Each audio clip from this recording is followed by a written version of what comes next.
You probably know this feeling very well, even if no one ever named it for you. When you walk into a room and before anything happens, before anyone speaks to you directly, your body already reacts and you feel something shift inside you, like a quiet internal scan that happens automatically. You might notice that your mood changes depending on who's there, that you suddenly feel lighter with some people and heavier with others. And for most of your life, you may have thought that was just your personality or sensitivity, or maybe even a flaw you were supposed to fix. But what if this ability to read a room, to sense people instantly, was never random? And what if it actually developed because at some point your system needed it in order to survive and stay connected? A lot of people think empathy means being kind, patient, and understanding no matter what. And many of us were taught that if we stop being empathetic, we will somehow become cold, selfish, or uncaring. But empathy does not automatically mean kindness, and it definitely doesn't mean sacrificing yourself, even though many of us were trained to confuse those things. If you grew up learning that other people's emotions mattered more than yours, that keeping the peace was your responsibility, and that taking care of yourself was somehow selfish, then empathy became something your nervous system learned to use as protection, not just connection. You were not choosing this consciously, your body was adapting.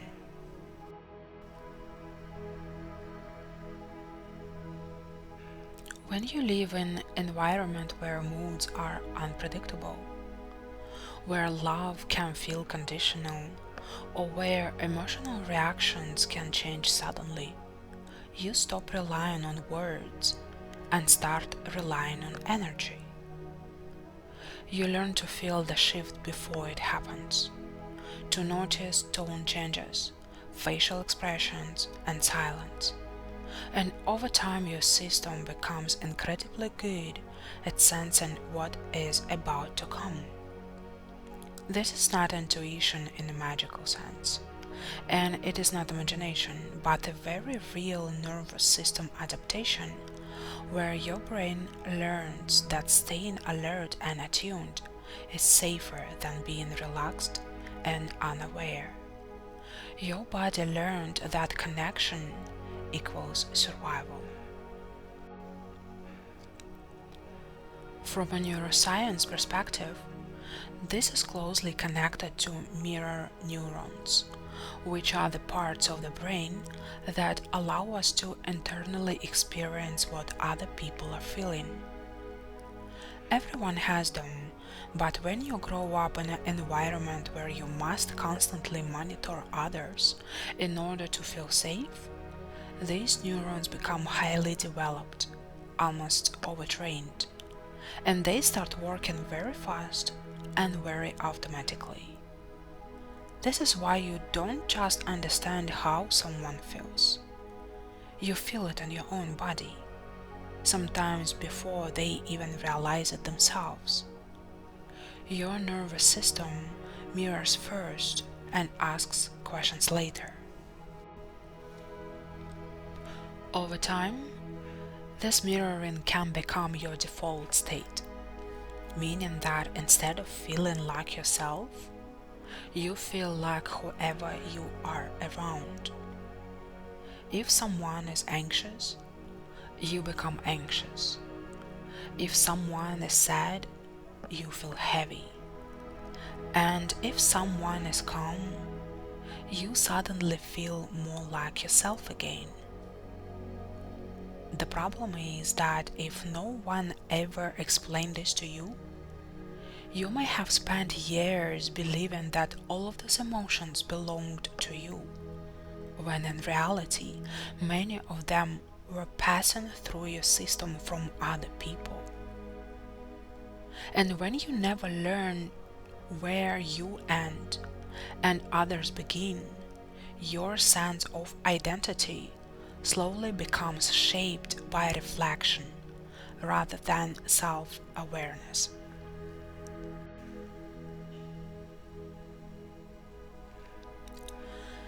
Many people with ADHD grew up in families where caregivers were emotionally overwhelmed, unavailable, or consumed by their own pain, which meant that while you were constantly reading them, adjusting to them, and holding space for them, very few people were actually holding space for you.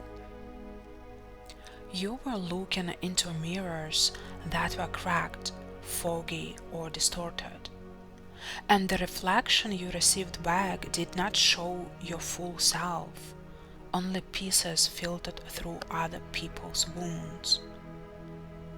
When no one mirrors you clearly, you start to assume that the problem is you, and you may never learn who you are outside of what others need from you.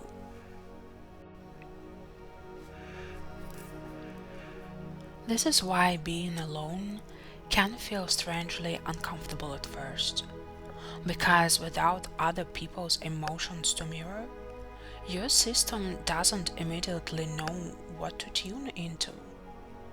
Silence can feel empty or unsettling, not because you are broken, but because your nervous system was trained outward, not inward. Learning to sit with yourself, even in small moments, allows your body to slowly separate what is truly yours from what you have been carrying for others. And this is not something that happens overnight. It is a retraining process, not a mindset shift. Being around emotionally regulated people can feel deeply healing, sometimes without you knowing why, because their nervous systems are not leaking unresolved pain into the space. When you are around someone who is grounded and present, your system finally gets a break, and you start to feel what it's like to exist without constantly adjusting yourself. This is often when people say they feel seen or calm for the first time, because their body is no longer busy mirroring chaos.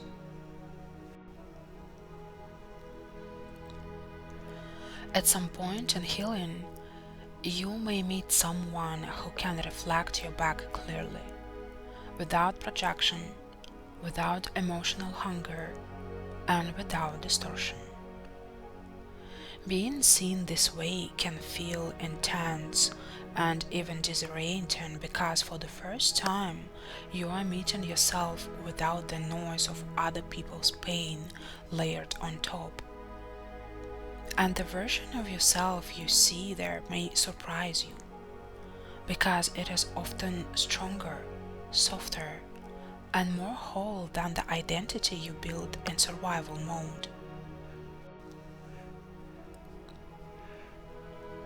Healing doesn't mean shutting down your empathy or losing your sensitivity, but learning how to check in with yourself before automatically tuning into everyone else. It means learning to ask how you feel first, to notice your body, and to understand that connection doesn't require self-abandonment. When you become your own mirror, empathy stops being something that drains you and starts becoming something you can choose, and your sensitivity becomes a source of clarity instead of exhaustion. You were never too much, and you were never broken. You were simply trained to survive in a world that didn't know how to reflect you back with care, and now you get to learn how to do that for yourself.